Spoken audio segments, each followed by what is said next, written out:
Boa tarde, pessoal. Entrando aí novamente numa semana de trabalho. Esse vídeo nós vamos tratar de um tema do segundo ano do ensino médio de sociologia, ainda trabalhando alguns conceitos do pensamento de Émile Durkheim. Nesse vídeo a gente vai tratar de dois temas básicos aqui, dois conceitos, ou um conceito e um estudo significativo do pensamento de Durkheim. No caso do conceito, o conceito de anomia social.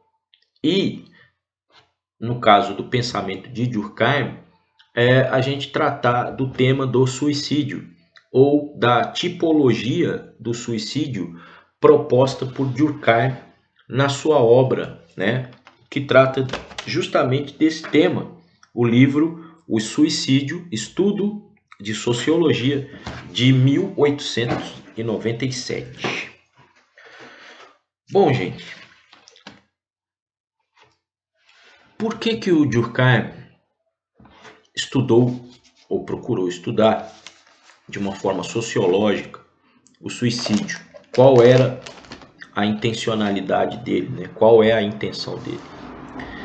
Primeiro, o seguinte, a gente tem que, de certa maneira, ter clareza de que o fenômeno do suicídio, ele evidencia,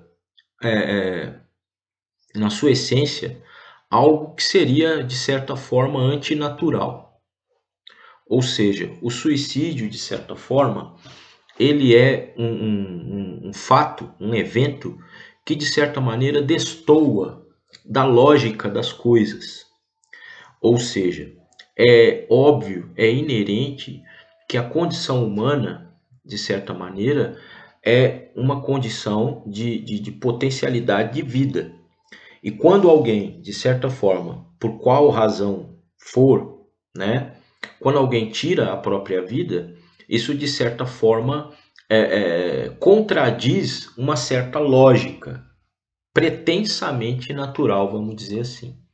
Então, por si só, o tema do suicídio, ele é, de certa maneira, ele é digno da atenção sociológica. Ou seja, por essa razão, por ser, de certa forma, um aspecto contraditório da existência humana, é claro que o Durkheim vai, de certa maneira, observar para esse fenômeno e vai encará-lo como um fato social. Lembrando que fato social, de certa maneira, no pensamento de Durkheim, é o objeto de estudo da sociologia. Lembrando que o fato social é um fenômeno externo ao indivíduo e que impulsiona a nossa forma de agir e de pensar e de sentir. Então, de certa maneira, o Durkheim, desde o início, quando ele observa o suicídio, ele tem a intenção de detectar nesse fenômeno específico, tratado como um fato social, o Durkheim ele pretende identificar que fatores externos, que fatores de caráter social impulsionam e, de certa maneira, condicionam, influenciam, determinam ações suicidas. Ou seja, de que maneira o suicídio pode ser encarado como um fenômeno social e não psicológico individualizado, certo? E aí a gente, de certa maneira, tem que fazer uma distinção clara entre o posicionamento do biólogo, o posicionamento do psicólogo e o posicionamento do sociólogo em face a esse mesmo tema. Então, o biólogo pode entender isso por um outro viés, bioquímico, seja lá o que for. O psicólogo, então, nem se fala, E a psicanálise, então, no caso, a gente tem também uma outra abordagem sobre esse mesmo tema. De modo que, para Durkheim, esse tema do suicídio deve ser tratado dessa forma, como um fato social. Então, se ele é um fato social, existe algo externo, uma força externa, existe aí um impulso ou um pulso social que, de certa maneira, provoca, condiciona, determina esse tipo de, vamos dizer aí, anormalidade, ou de fenômeno, fica melhor caracterizado assim. Então, no caso do suicídio, o Durkheim, quando ele trata disso, né, quando ele quer, no caso aqui, ele fala que há fatores sociais externos ao indivíduo que afetam as taxas de suicídio e como o indivíduo é influenciado pela sociedade. Então, ao fazer essa análise, o Durkheim está tratando aí também de dois, vamos dizer assim, dois subtemas, dois focos aí. Quando a gente fala do suicídio como algo externo, social, o Durkheim está falando em dois princípios aqui. O princípio de integração social e o princípio de regulação social. Quando eu falo em integração social, de certa maneira eu estou tratando de qual é o papel desse indivíduo dentro do tecido social, como ele está inserido na sociedade, de que maneira ele é parte da sociedade, certo? Como que ele se integra a ela. Um sujeito integrado demais, aonde a individualidade desaparece, é um problema. E o sujeito integrado de menos, onde ele se sente praticamente isolado em meio ao tecido social, inclusive provocando nesse indivíduo uma certa apatia, também é um problema. Quando a gente fala de regulação social, a gente fala também em dois opostos aí.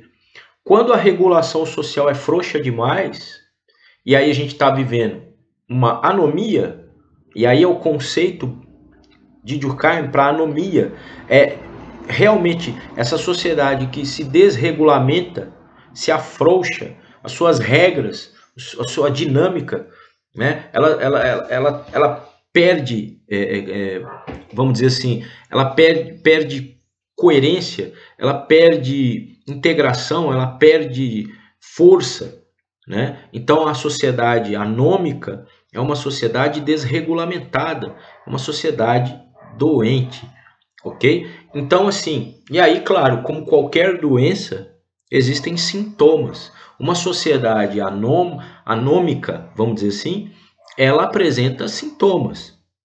Então, por exemplo, o consumo de drogas, o crime, não o crime, mas o crime organizado, o crime desenfreado, porque a gente já tratou em vídeo anterior que o Durkheim percebeu que o crime, de certa maneira, é inerente à organização e dinâmica de qualquer sociedade. Ele é um fator social, ele é um fato social, aliás, certo? Agora, quando essa criminalidade, ela de certa maneira, ela é a regra, ok?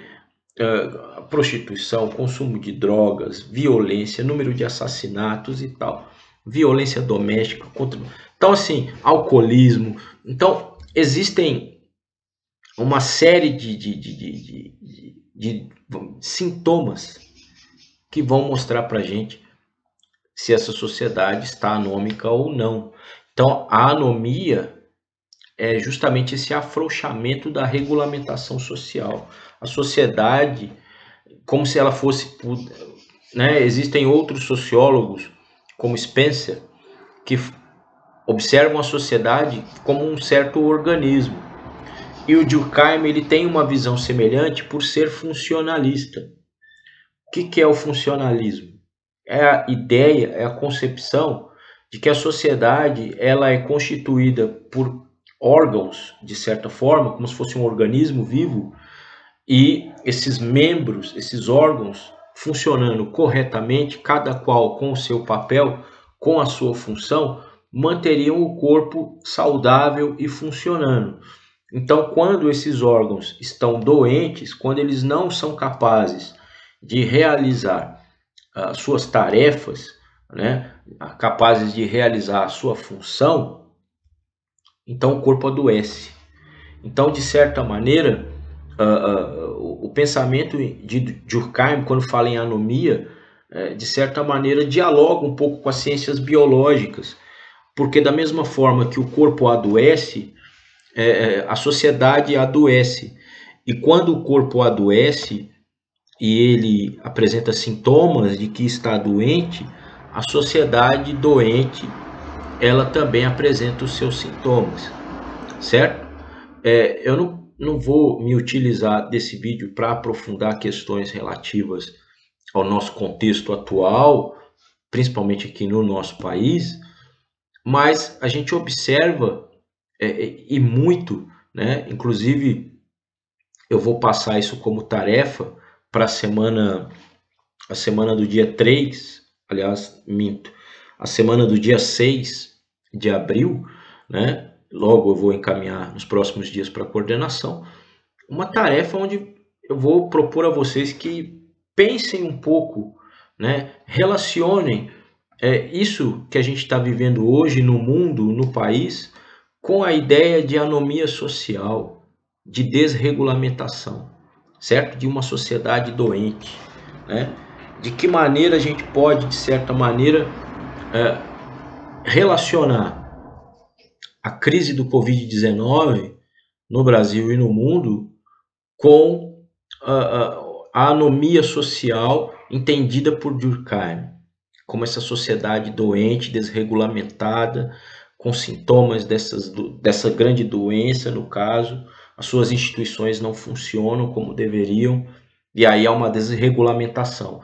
Porque quem regulamenta a vida em sociedade são as instituições sociais. São elas que estabelecem as regras, as normas de conduta, as leis, as penalidades, punições. Então, de certa maneira, a anomia social também indica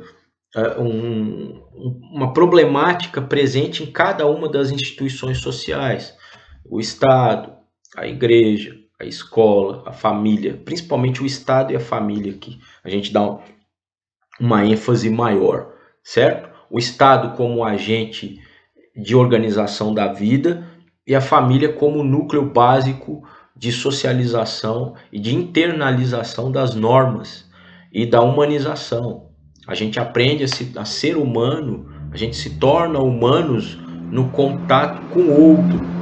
Isso é um tema de vídeos que eu já coloquei aqui há mais de ano, tratando do caráter social da vida humana, né? Tem um vídeo aí que eu indico para que vejam, é mais comum, né, para o primeiro ano do ensino médio, quando se começa esse estudo de sociologia, mas é o vídeo tratando de porquê, né, por que o homem é um ser social, certo? Então, quando o Durkheim fala em regulação, quando a gente tem regulação de menos, ou seja, anomia, ou quando a gente tem regulação de mais, no caso, a vida da pessoa, ela está condicionada, ela está determinada por agentes externos e ela se vê presa numa situação, por exemplo, da escravidão, e o Brasil foi um dos países que, infelizmente, no seu processo histórico, ele carrega essa mancha de séculos de escravismo, certo? Então a condição do escravo reflete um pouco isso, esse excesso de regulação sobre o indivíduo. E aí o indivíduo, para escapar dessa regulação muito forte, ele se mata. É o que o Durkheim qualifica como suicídio fatalista. Então, pegando esse exemplo, vamos então colocar aqui como é essa tipologia do suicídio, de acordo com Durkheim. Bom, de acordo com Durkheim, existem, vamos dizer assim, 4 tipos de suicídio, ok? 2 aqui, a gente pode tratar da questão da integração ou não do indivíduo à sociedade. Então, quando o indivíduo ele é muito integrado à sociedade, a sua individualidade desapareceu e ele se mata em nome de uma causa, em pró de uma comunidade, do seu povo, do seu estado, do seu país e tal. Por exemplo, inclusive na própria apostila tem uma imagem de kamikazes, né, japoneses durante a Segunda Guerra Mundial. Então, os kamikazes, quando aqueles soldados japoneses jogam seus aviões contra o inimigo, sabedores de que iriam morrer, ou mesmo quando a gente pensa no fundamentalismo islâmico dos homens-bomba, né? Onde a pessoa provoca a morte de si mesma e de muitos outros, mas de si mesma, em prol de um ideal, de uma ideologia. A gente está tratando então de um processo em que o indivíduo não existe mais. Ele está tão completamente integrado à comunidade, a solidariedade que é mantida aqui, solidariedade no sentido de Durkheim, a solidariedade mantida aqui é mecânica, ou seja, o indivíduo não existe, certo? Ele é parte do coletivo, é o coletivo que está valendo. Então, nesse caso aí, a gente tem um suicídio chamado de altruísta, certo? Então, nesse caso, a integração é muito forte à sociedade e a individualidade não existe. O contrário é quando essa individualidade é exacerbada e o indivíduo se sente... O individualismo é tão grande que ele se sente fora da sociedade. Ele se sente como alguém que não pertence mais a essa sociedade. Então, como ele não pertence a tudo isso que o cerca, então ele acaba se matando. E um aspecto que o Durkheim aponta nesses casos do chamado suicídio egoísta é a apatia. Ou seja, a pessoa se sente realmente um peixe completamente fora d'água. Então, pegando essa questão da, vamos dizer assim, da integração do indivíduo à sociedade, a gente tem dois opostos aí. Quando o indivíduo não é integrado, se sente completamente fora do tecido social, isolado, né?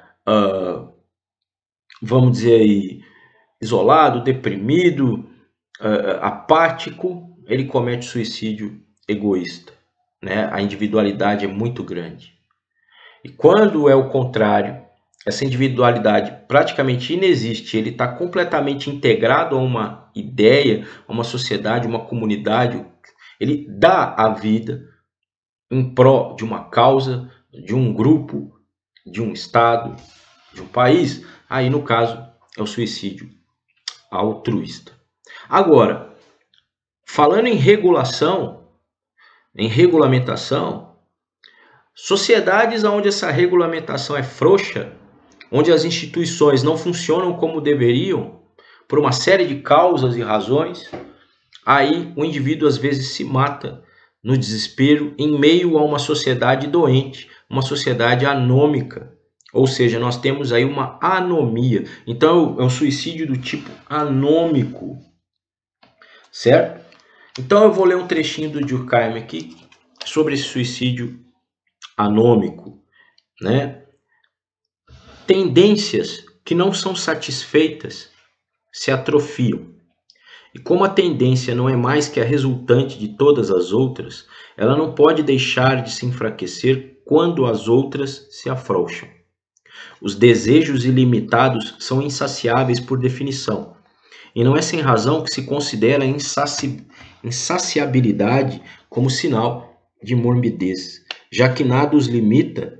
Eles sempre ultrapassam infinitamente os meios de que dispõem. Nada, portanto, pode acalmá-los. Uma sede inextinguível é um suplício perpetuamente renovado, né? Então, assim, quando aí a gente está falando em desejos, ou seja, quando esses desejos, né, eles se distanciam da capacidade de serem realizados por uma série de fatores, como crise econômica, divórcio, certo? Aí a gente vai ter, de certa maneira, um estímulo, ok? Aqui esse indivíduo, então, já que ele está por uma série de fatores externos, ele não se satisfaz mais, né, naquilo que ele tem como desejo. Então, esse distanciamento do desejo, da possibilidade de satisfazê-lo em função de problemas sociais, pode estimular, então, o chamado suicídio anômico. Certo? Entenderam isso? Então, vamos lá. E o último aqui é o fatalista, que eu já disse.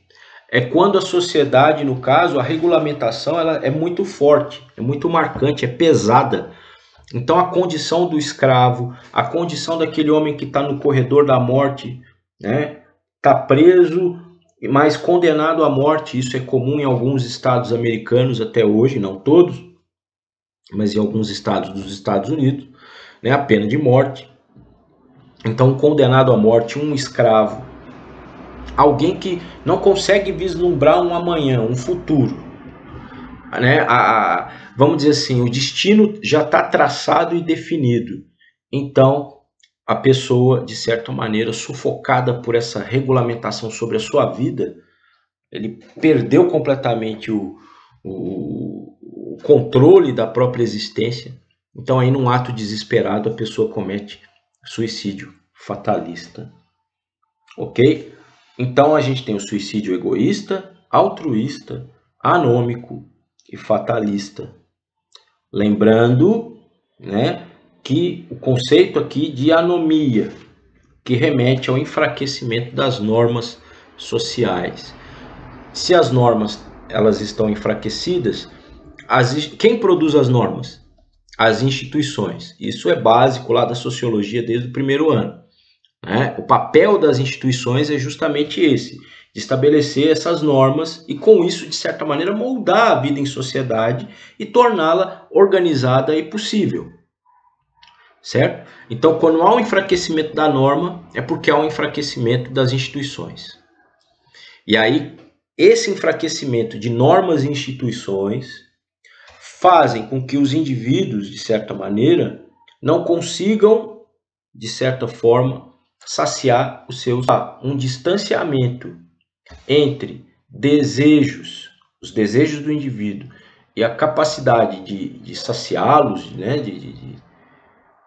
quando há um distanciamento muito grande em função de uma série de fatores externos, de problemas, de doenças da própria sociedade, desemprego, miséria, divórcio, né? Coisas que de certa maneira se colocam perante aquele indivíduo e ele não consegue lidar com isso. E ao não lidar com isso, ao não conseguir lidar com esse desejo que é insaciável, que não é, ele se mata.